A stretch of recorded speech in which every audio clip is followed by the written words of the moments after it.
अल्हम्दुलिल्लाह अल्हम्दुलिल्लाहि रब्बिल आलमीन वल आक़िबतु लिल मुत्तक़ीन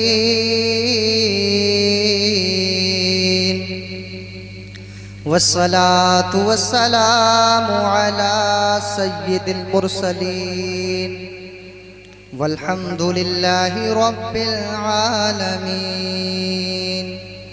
अम्मा बअद फ़अऊज़ु बिल्लाहि मिनश शैतानिर रजीम।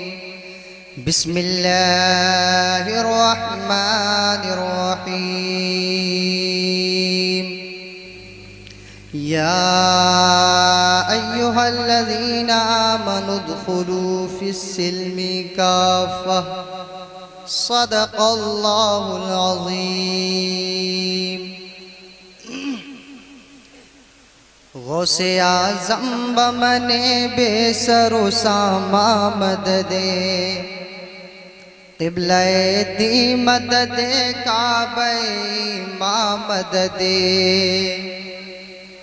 बगिरदाबे बला उफ्ताद कश्ती मदद कुन या मुईनुद्दीन चिश्ती।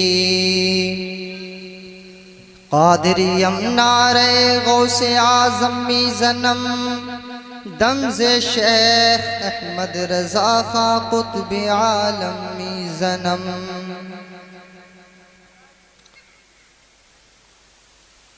शायर कहता है खुदा को भूल गए लोग फिक्रे रोज़ी में,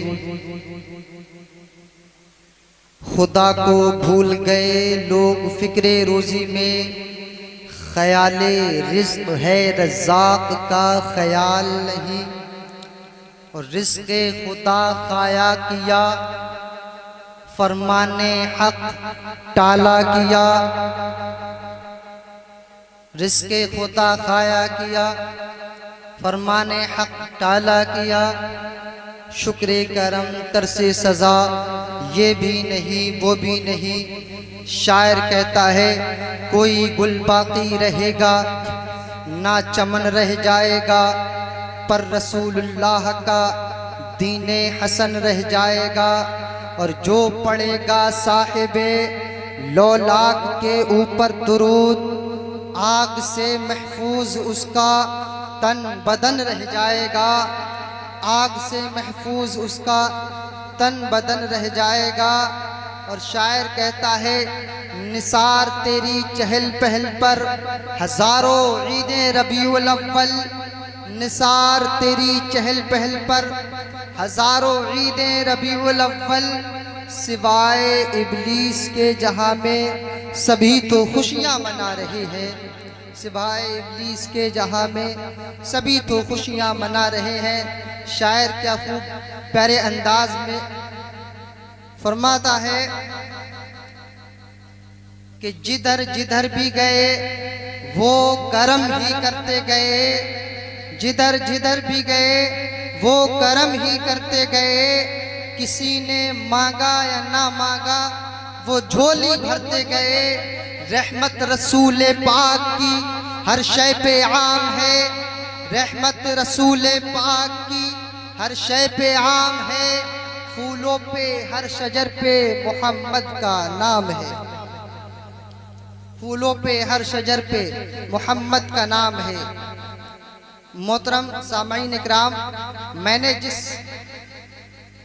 आये करीमा की तिलावत की उसमें रब्बे कायनात कुरान मजीद फुरकान हमीद में वाज़े अल्फाज में इरशाद फरमाता है, ए ईमान वालो, ए ईमान वालो, इस्लाम में मुकम्मल तरीके से दाखिल हो जाओ।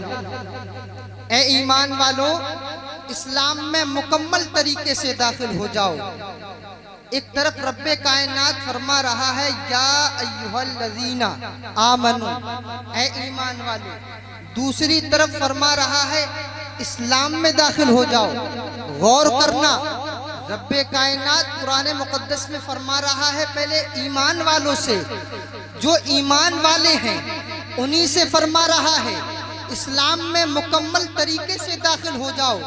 पता चला कि इस्लाम में हम दाखिल हैं, ईमान वाले हैं, लेकिन मुकम्मल तरीके से दाखिल नहीं है। आखिर ऐसे कौन से काम हमसे छूट रहे हैं कि जिनकी बिना पर हम ईमान वाले तो हैं, रब्बे कायनात हमें ईमान वाला बता रहा है, उसके बावजूद हम इस्लाम में मुकम्मल तरीके से दाखिल नहीं है। कि आपको मालूम है वो काम कौन से हैं? आओ मैं आपको आज इसी पर थोड़ा सा तबसरा करता हूँ। आकाए करीम सल्लल्लाहु ताला अलैहि वसल्लम ने हमें जिंदगी गुजारने के बेशुमार जो है तरीके और अहकाम बताए हैं, बस उन्हीं तरीकों पर अमल कर लेना, इस्लाम में मुकम्मल तरीके से दाखिल होना है। ऐ सुन्नी मुसलमानों, अगर आज की इस महफिल से इस पैगाम को आपने अपने दिलों में उतार लिया, कसम खुदा की मैं जरूर कहता हूँ कि आप इस जो है आयत करीमा पर मुकम्मल तरीके से अमल पहरा हो जाएंगे और इस्लाम में मुकम्मल तरीके से दाखिल हो जाएंगे। रब्बे कायनात फरमाता है, ऐ ईमान वालों, इस्लाम में मुकम्मल तरीके से दाखिल हो जाओ। पता चला हम ईमान वाले हैं लेकिन इस्लाम में मुकम्मल तरीके से दाखिल नहीं है। आखिर ऐसे कौन से काम हैं जो हमसे छूट रहे हैं, जिनकी बिना पर हम इस्लाम में मुकम्मल तरीके से दाखिल नहीं है? तो सुनो सुनो सुनियो, आका करीम सल्लल्लाहु ताला अलैहि वसल्लम ने हमें जो है नमाज पढ़ने का हुक्म दिया है, हमसे नमाज़ें छूट रही है। आका करीम सल्लल्लाहु ताला अलैहि वसल्लम ने हमें वालिदैन के साथ हुस्न सुलूक करने को कहा है, पड़ोसियों के साथ अच्छा बर्ताव करने का हुक्म दिया है, और जो है रोजे किस तरीके से रखे जाएंगे प्यारे आका ने यह भी हमें बताया है। नमाजों को किस तरीके से पढ़ा जाएगा ये भी प्यारे आका ने हमें बताया है, और जो है बच्चों पर किस तरीके से शफकत की जाएगी ये भी प्यारे आका ने हमें बताया है, और जो है रिश्तेदारों के साथ कैसा बर्ताव किया जाएगा, कैसा सलूक किया जाएगा ये भी प्यारे आका ने हमें बताया है। और सुनो सुनियो, प्यारे आका ने हमें चलने फिरने के तरीके बयान फरमाए हैं, उठने बैठने के तरीके बयान फरमाए हैं, खाने पीने के तरीके बयान फरमाए हैं, यहाँ तक के सोने के तरीके बयान फरमाए, बोलने के तरीके बयान फरमाए। गोया के हमारे मदनी के ताजदार प्यारे आका आमिना के लाल ने हमें पूरी जिंदगी गुजारने के तरीके बयान फरमा दिए, बस उन्हीं तरीकों पर अमल कर लेना, मुकम्मल तरीके इस्लाम में दाखिल हो। बेशक सुभान अल्लाह सुभान अल्लाह। नारे तकबीर, नारे रिसालत, इश्क मोहब्बत, इश्क मोहब्बत, इश्क मोहब्बत, इश्क मोहब्बत, सरकार की आमद, सरकार की आमद। नारे तकबीर, नारे रिसालत। सीधी सरकार नबी कौनैन मदीने के ताजदार, दोनों आलम के मालिक व मुख्तार, सैयदुल अबरार सैयदुल अंबिया जनाब मुहम्मदुर रसूलुल्लाह यहाँ तक इरशाद फरमाते हैं, सहाबा की मजलिस लगी हुई है, सहाबा की मजलिस में इरशाद फरमाते हैं, ऐ मेरे सहाबियों सुनो सुनो, ऐ अल्लाह उसके रसूल पर ईमान लाने वालों, क्या मैं तुमको कोई ऐसा अमल ना बता दूं जिसको तुम करोगे तो तुम्हारे दरमियान मोहब्बत पैदा हो जाएगी, और जो है तुम्हारे दरमियान जो मुखालिफत होगी, मुनाफिकत होगी, जो है लड़ाइयाँ होंगी, जो झगड़े होंगे, जो फसाद होंगे, अल्लाह तबारक व तआला उस तन्हा अमल की बरकत से तुम्हारे दरमियान लड़ाइयों को दूर फरमा देगा, बुराइयों को दूर फरमा देगा, और उसी अमल की बरकत से तुम्हारे दरमियान मोहब्बत पैदा फरमा देगा। बोलो सुभान अल्लाह। प्यारे आका फरमाते हैं, मेरे सहाबियों, ए अल्लाह के रसूल पर ईमान लाने वालों, क्या मैं तुमको एक ऐसा अमल ना बता दूं? वैसे तो पूरी जिंदगी गुजारने के तरीके बयान फरमा दिए आका ने। आका फरमाते हैं, मेरे जानिसारो, क्या मैं तुमको एक ऐसा अमल ना बता दूं जिस पर तुम अमल करो तो रब्बे कायनात उस अमल की बरकत से तुम्हारे दरमियान मोहब्बत पैदा फरमा दे और तुम्हारे दिलों में जो आपस में झगड़े हैं, लड़ाइयाँ हैं, अल्लाह तबारक व तआला उस अमल की बरकत से तुम्हारे दिलों से बुराइयों को दूर फरमा दे। बोले सुभान अल्लाह। सहाबा अर्ज करते हैं, या रसूल अल्लाह फिदा का अबी व उम्मी, या नबी अल्लाह हमारे माँ बाप आप पे कुर्बान जाए। या रसूल अल्लाह वो ऐसा कौन सा अमल है जिस पर हम अमल करेंगे तो रब्बे कायनात अल्लाह तबारक व तआला जो है उसकी बरकत से हमारे दरमियान बुराइयों को दूर फरमा देगा और हमारे दिलों में मोहब्बत पैदा फरमा देगा। तो सरकार मुस्कुराते हैं, इरशाद फरमाते हैं, ए मेरे जानिसारो, ए अल्लाह उसके रसूल पर ईमान लाने वालों, सुनो सुनो, वो अमल ये है कि तुम अपने घरों में सलाम को आम कर लो, तुम अपने दोस्तों में सलाम को आम कर लो, तुम अपने बड़ों में सलाम को आम कर लो, गलियों में, चौराहों पे, बाजारों में, मस्जिदों में, मदरसों में सलाम को आम कर लो। ए मेरे सारो, यही वो अमल है, अगर इस पर तुम अमल कर लोगे तो रब्बे कायनात इसकी बरकत से तुम्हारे दरमियान मोहब्बत पैदा फरमा देगा और जो बुराइयां हैं उसको दूर फरमा देगा। सुभान अल्लाह, सुभान अल्लाह, जिंदाबाद भाई जिंदाबाद। प्यारे आका फरमाते हैं, तुम अपने घरों में सलाम को आम कर लो, गलियों में, चौराहों में, रिश्तेदारों में, दोस्तों अहबाब में सलाम को आम कर लो। यही वो अमल है जो तुम्हारे दरमियान मोहब्बत पैदा फरमा देगा। और आज हम इसी से कतराते नजर आते हैं। अगर हमारा बूढ़ा बाप है ना, हम घर में घुसते सलाम नहीं करते, अगर पूछा जाए सलाम क्यों नहीं करते, शर्म महसूस होती है। अक्सर लोगों का यही जवाब होगा, और जवाब नहीं तो उनका जहन ये होगा कि शर्म महसूस होती है। अब बड़े भाई को सलाम करते शर्म महसूस होती है, अम्मी के हाथ चूम ले शर्म महसूस होती है। ऐसा नहीं, प्यारे आका का तो पैगाम ये है, प्यारे आका का सलीका और तरीका ये है, प्यारे आका की सुन्नत तो ये है कि बड़े तो बड़े हैं। प्यारे आका जब रास्ते से गुजरते थे तो छोटे छोटे बच्चों को भी सलाम कर लिया करते थे, सलाम कर लिया करते थे। अफसोस होता है आज हमारे माशरे, हमारी अवाम पर अफसोस होता है। टीवी देख रहे हैं, फिल्में ड्रामे देख रहे हैं, डांस पार्टियां देख रहे हैं, नाच गाने देख रहे हैं, शर्म महसूस नहीं होती। वालिदैन के सामने जो है हम गालियां देते नजर आते हैं। हत्ता के बाद जगह देखा गया कुछ लोग वालिदैन को गालियां देते हैं लेकिन शर्म नहीं आती। अगर शर्म महसूस होती है तो नादान को वालिदैन से सलाम करते हुए, बल्कि हमारे आका तो मदीने के ताजदार तो जिसके हम उम्मती हैं, प्यारे गैबदा नबी तो यहाँ तक इरशाद फरमाते हैं, ऐ मेरे जानिसारो, ऐ मेरे सहाबियों, ऐ अल्लाह उसके रसूल पर ईमान लाने वालों, जब तुम घरों में दाखिल हुआ करो तो सलाम कर लिया करो। सुभान अल्लाह। एक और हदीस पर सरकार फरमाते हैं, मेरे सहाबियों, अल्लाह उसके रसूल पर ईमान लाने वालों, जब तुम घरों में दाखिल हुआ करो सलाम कर लिया करो। इसलिए कि अगर घर में माँ मौजूद होगी माँ सलाम का जवाब देगी, बेटी मौजूद होगी बेटी सलाम का जवाब देगी, बहन मौजूद होगी बीवी मौजूद होगी सलाम का जवाब देगी, अगर भाई मौजूद होगा सलाम का जवाब देगा, वालिद मौजूद होगा वालिद सलाम का जवाब देगा, और गोया के घर के अंदर कोई भी फर्द मौजूद होगा तुम्हारे सलाम का जवाब देगा। इसलिए सलाम कर लिया करो।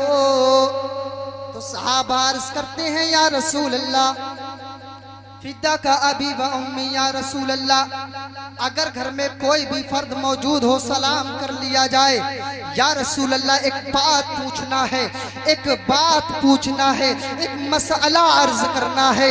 सहाबा अर्ज करते हैं, या रसूल अल्लाह अगर घर में कोई भी ना हो क्या जब भी सलाम कर लिया जाएगा? तो प्यारे आका का जवाब सुनिए। प्यारे आका मुस्कुराने लगते हैं और इरशाद फरमाते हैं, ऐ मेरे जानिसारो, हाँ अगर घर में माँ मौजूद हो माँ को सलाम कर लिया करो, बाप मौजूद हो सलाम कर लिया करो, बेटी मौजूद हो सलाम कर लिया करो, बेटा मौजूद हो सलाम कर लिया करो, बीवी मौजूद हो सलाम कर लिया करो, भाई मौजूद हो सलाम कर लिया करो। ऐ मेरे सहाबा, ऐ मेरे जानिसार, ऐ अल्लाह उसके रसूल पर ईमान लाने वालों, सुनो सुनो, अगर घर के अंदर कोई भी ना हो तुम जब भी सलाम कर लिया करो। बोलो सुभान अल्लाह। सरकार फरमाते घरों में कोई भी ना हो जब भी सलाम कर लिया करो। सहाबा ताज्जुब में पड़ गए, हैरत में पड़ गए, या रसूल अल्लाह फिदा का अबी व उम्मी, हमारे माँ बाप आप पे कुर्बान जाएं। बात समझ नहीं आती है, बाप अगर घर में मौजूद है सलाम करना ठीक है, बेटी मौजूद है सलाम करना ठीक है, बहन मौजूद है सलाम करना ठीक है। अगर जो है घर में कोई भी फर्द है या रसूल अल्लाह तो सलाम करना ठीक है, लेकिन घर में कोई भी ना हो सलाम किसे किया जाएगा, सलाम का जवाब कौन देगा। प्यारे आका ने जब ये सवाल सुना, सहाबा को ताज्जुब में पड़े देखा तो सरकार मुस्कुराते हैं और इरशाद फरमाते हैं, ऐ मेरे जानिसारो सुनो सुनो, अगर घर में माँ मौजूद हो सलाम कर लिया करो, इसलिए कि वो सलाम का जवाब देगी। बेटी मौजूद हो बेटी को सलाम कर लिया करो, इसलिए कि वो सलाम का जवाब देगी। बीवी मौजूद हो सलाम कर लिया करो, इसलिए कि उस वक्त तुम्हारे सलाम का जवाब जो है तुम्हारी बीवी दे देगी। ऐ मेरे जानिसारो सुनो सुनो, अगर घर में कोई भी ना हो तुम जब भी सलाम कर लिया करो, उस वक्त तुम्हारे सलाम का जवाब रूहे मुस्तफा देगी। उस वक्त तुम्हारे सलाम का जवाब मैं खुद दूंगा। जब इस हदीस पर नजर बरेली के ताजदार की पड़ती है तब बरेली की सरजमीन से पुकारते हैं, दूरों नजदीक के सुनने वाले वो कान, काने लाले करामत पे लाखों सलाम, और फरमाते हैं हम यहाँ से पुकारें वहाँ वो सुने, मुस्तफा की समाअत पे लाखों सलाम। आका फरमाते हैं घर में कोई भी ना हो जब भी सलाम कर लिया करो, यहाँ तक के तालीम दी है जब भी सलाम कर लिया करो, इसलिए कि उस वक्त तुम्हारे सलाम का जवाब रूहे मुस्तफा देगी, रूहे मुस्तफा देगी। इसलिए गली से गुजरा करो सलाम को आम करो, बड़ों में छोटों में रिश्तेदारों में दोस्तों अहबाब में सब में सलाम को आम कर लो। यही वो तरीके हैं, अगर इन तरीकों पर अमल कर लिया तो रब्बे कायनात इन अमल की वजह से अल्लाह तबारक व तआला आज हमारे माशरे में जो बुराइयां हैं अल्लाह दूर फरमा देगा और दिलों में मोहब्बतें पैदा फरमा देगा। बोलो सुभान अल्लाह। प्यारे आका ने एक हुक्म ये दिया, नमाज की पाबंदी करो।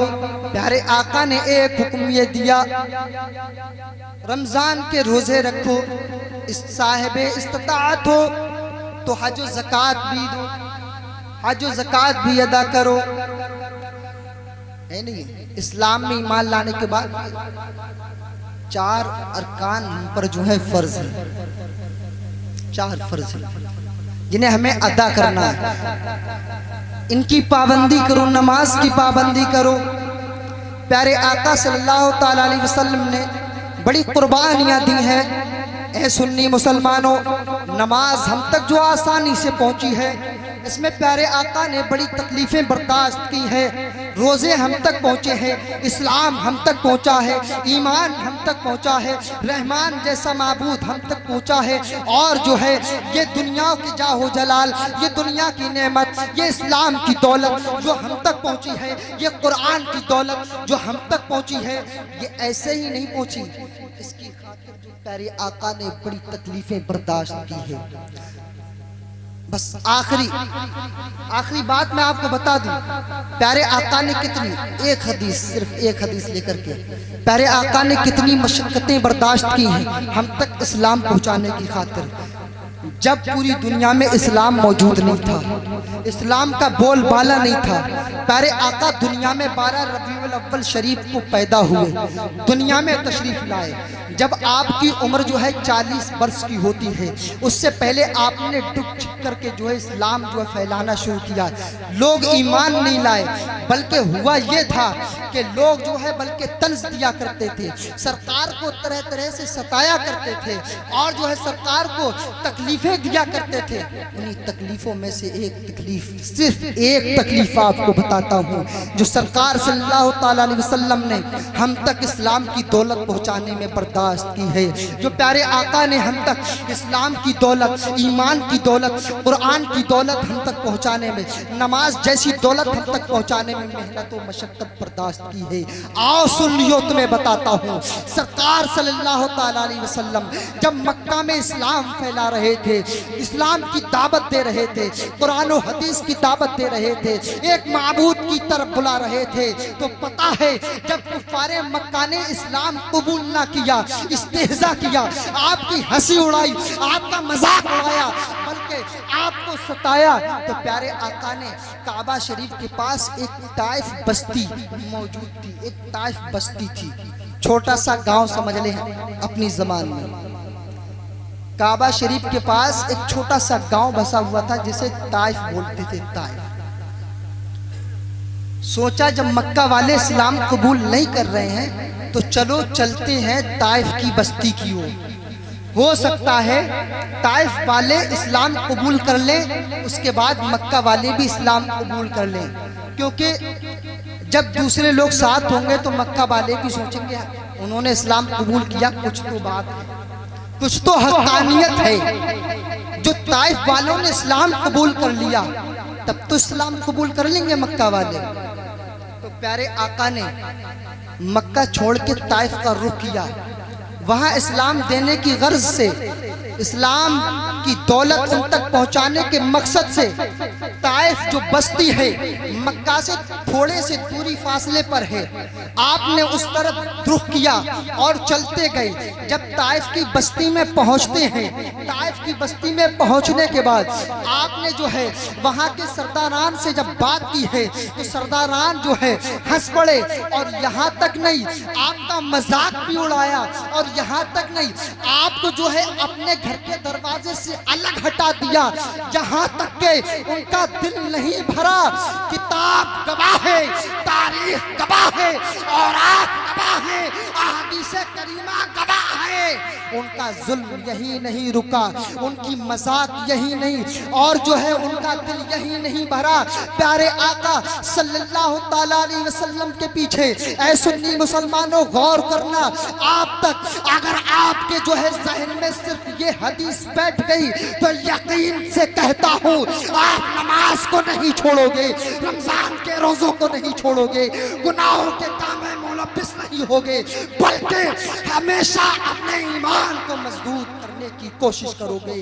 वो इसलिए कि आपको ये अहमियत पता चलेगी कि हम तक इस्लाम कितनी मुसीबतों के बाद पहुंचा है, हम तक इस्लाम पहुंचाने की खातिर, हम तक नमाज पहुंचाने की खातिर प्यारे आका ने कितनी मुसीबतें बर्दाश्त की है, कितने दर्द बर्दाश्त किए हैं। जरा सुनो एक झलक। जब उनका दिल यहाँ से नहीं भरा कि उन्हें सरकार धक्का दे दिया, सरकार तो आए थे उनके पास कि इनके दीन की दौलत इन तक पहुँच जाए, इस्लाम की दौलत इन तक पहुँच जाए, ईमान की दौलत इन तक पहुँच जाए, कुरान की दौलत इन तक पहुँच जाए, एक माबूद हकीकी का पैगाम इन तक पहुँच जाए। लेकिन हुआ क्या, इसका बरअक्स, इसका उल्टा हुआ।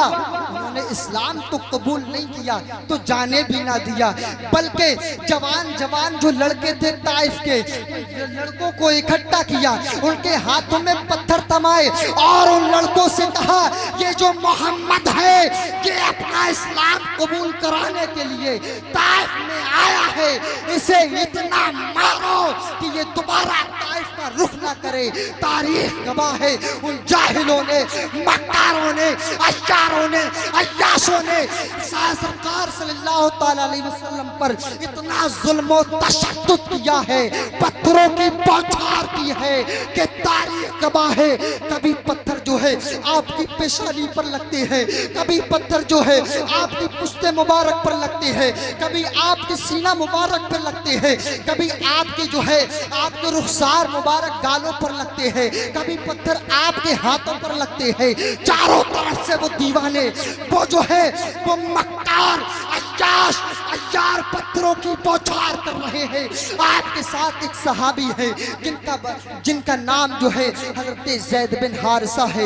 एक सहाबी सरकार की चारों तरफ पत्थरों को बार बार रोकते हैं, सिपर बनते हैं, ढाल बनते हैं, लेकिन जब चारों तरफ से जालिमीन जो है सरकार पर जुल्म और तशद्दुद कर रहे थे, पत्थरों की बौछार कर रहे थे, वहां पर एक जानिसार जो है सरकार के कभी दाएं आता है ताकि पत्थरों को रोक सकूं, कभी बाएं जाता है, कभी आगे जाता है, कभी पीछे जाता है, हत्ता के उन जालिमों के पत्थरों का शिकार हजरत ज़ैद बिन हारिसा भी हो गए, आप भी लहूलुहान हो गए। तारीख गवाह है हजरत ज़ैद बिन हारिसा भी लहूलुहान हो गए। आपके जिस्म मुबारक से खून निकल करके जो है एड़ियों तक पहुंच गया। तारीख गवाह है आक़ाए करीम सल्लल्लाहु ताला अलैहि वसल्लम का इतना खून बहा है। तारीख ये कहती है कि आपका खून मुबारक, लहूए मुबारक पेशानी से निकलकर आपकी जूतियों में भर गया था। अल्लाह, जरा गौर करें, हम तक इस्लाम पहुंचाने की खातिर सरकार ने कितनी मुसीबतें बर्दाश्त की हैं, कितनी मुसीबतें बर्दाश्त की है। सरकार की पेशानी से खून निकल करके इतना लहूलुहान हो गए, कपड़े रंगे खून में, और इतना खून बहा कि आपकी जूतियों में भर गया। अब जुल्म यहाँ नहीं रुका, अभी जुल्म यहाँ नहीं रुका। सरकार का जो दिमाग था सर चकराने लगा, सरकार सर पकड़ करके वहीं बैठ गए। हजरत ज़ैद बिन हारिसा भी सरकार की तरफ छांव करके बैठ गए और सरकार सल्लल्लाहु ताला अलैहि वसल्लम से अर्ज करने लगे, या रसूल अल्लाह, फिदा का अबी व उम्मी, मेरे माँ बाप आप पे कुर्बान जाए, सरकार यहाँ से उठ चले, वरना ये इनका जुल्म और तशद्दुद बढ़ता रहेगा, घटेगा नहीं। सरकार सल्लल्लाहु ताला अलैहि वसल्लम ने हजरत ज़ैद बिन हारिसा को दिलासा दिया और इरशाद फरमाया, ए ज़ैद, तुम्हें पता है मुझे यहाँ से वफा की बू आती है।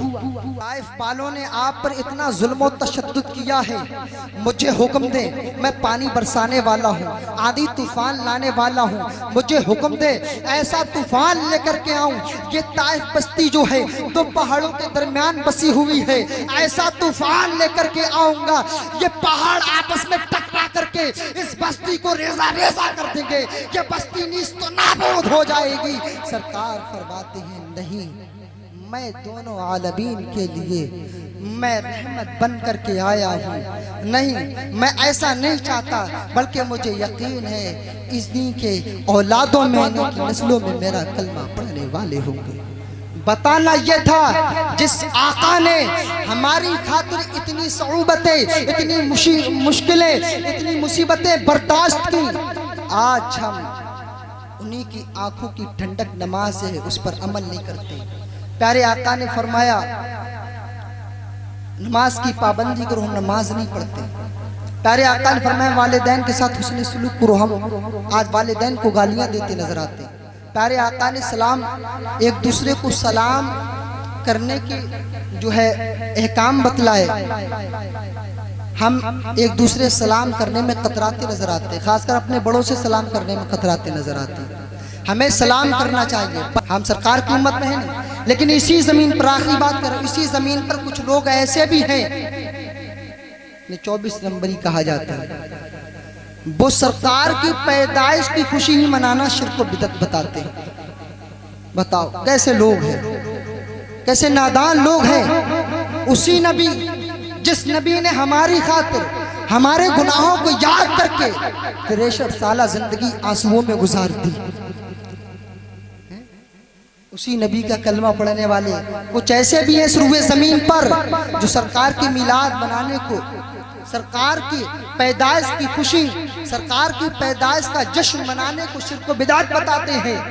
शिर्क व बिदअत। आखिरी नुक्ता दे रहा हूँ। ऐसे ही एक मौलवी साहब दिल्ली के अंदर डॉक्टर साहब की दुकान पे एक ऐसे ही वहाबी मौलाना से मुलाकात हो गई, तो वो इसी का तस्करा हो गया महफिल मिलाद का।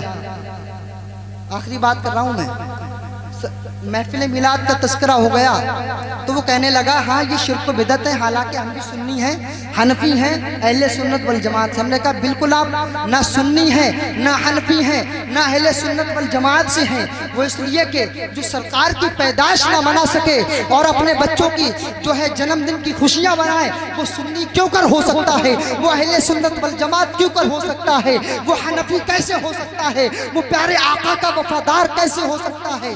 बोले नहीं, सरकार की पैदाइश की खुशी मनाना, जुलूस निकालना, झंडे लहराना शिर्क व बिदअत है। तो मैंने कहा ए मौलाना ये बताओ, जब 15 अगस्त का मौका आता है, 15 अगस्त है नहीं 15 अगस्त, गौर करना एक नुक्ता दे रहा हूँ, 15 अगस्त का ए मौलाना 15 अगस्त का जब मौका आता है तो हमारे मदरसों में भी तिरंगा लहराया जाता है, हमारे मदरसों में मिठाइयाँ बढ़ती ही हैं, रैलियां निकलती ही हैं, लेकिन ए मौलाना तुम्हारे मदरसों में क्यों निकलती हैं?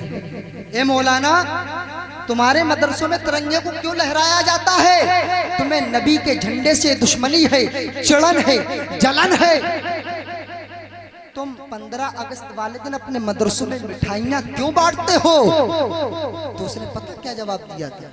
उसने कहा था बताएं मौलवी साहब, दरअसल बात यह है 15 अगस्त को हम खुशियाँ इसलिए मनाते हैं, जश्न इसलिए मनाते हैं, मिठाइयाँ इसलिए बांटते हैं, मदरसों में तिरंगा इसलिए लहराते हैं कि उस दिन 15 अगस्त वाले दिन जो है मुल्के हिंदुस्तान, हमारा मुल्के हिंदुस्तान अंग्रेजों के चुंगल से आजाद हुआ था।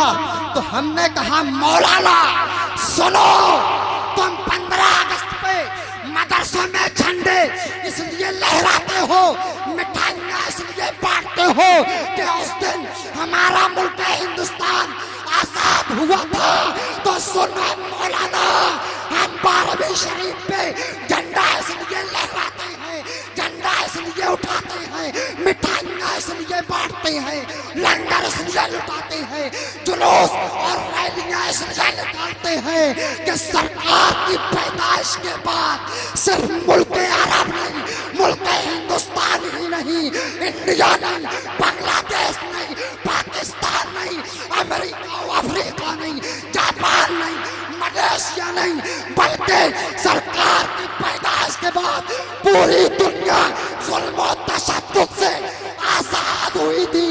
बस हम इस वजह से जो है आजादी मनाते हैं, सुभान अल्लाह, आजादी बेशक, वाह वाह वाह, सुभान अल्लाह। मौलाना चुप, कोई जवाब ना बोला। फिर मुलाकात करो।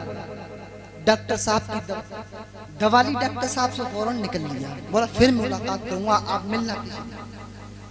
मैंने कहा इंशाअल्लाह, ये डॉक्टर साहब हमारे भांजे हैं, इनसे मुलाकात होगी। खामोशी से चला गया। तो भाई जब 15 अगस्त पे आप एक मुल्क आजाद होने बना पर इतनी खुशियां मना सकते हो, तो जिसकी पैदाइश पर एक मुल्क नहीं, 2 मुल्क नहीं, 3 मुल्क नहीं, पूरी दुनिया आजाद हुई हो, पूरी दुनिया आजाद हुई हो। जुल्म सरकार की पैदाइश से पहले बहुत जुल्म तशद्दुद होता था, पूरी दुनिया आजाद हुई हो, तो बताओ हम क्यों ना खुशियां मनाएं, क्यों ना खुशियां मनाएं। सरकार की पैदाइश पर खुशियां तो वही नहीं मनाता है। शायर कहता है, बस आखिरी शेर, निसार तेरी चहल पहल पर हजारों ईदें रबीउल अव्वल, सिवाय इब्लीस के जहां में सभी तो खुशियां मना रहे हैं। तो गोया कि ये भी इब्लीस ही हैं, ये इब्लीस हैं, ये अहले हदीस इब्ने इब्लीस हैं। अपने आप को अहले हदीस बताते हैं लोग, तो मैं कहता हूं ये अहले हदीस इब्ने इब्लीस है नहीं है। लेकिन हमारे आला हजरत ने तो एक ही अकीदा दिया, ये अकीदा दे दिया क्या? खाक हो जाए अदू जलकर मगर हम तो रजा, खाक हो जाए अदू जलकर भुनकर मगर हम तो रजा, दम में जब तक दम है जिक्र उनका सुनाते जाएंगे वमा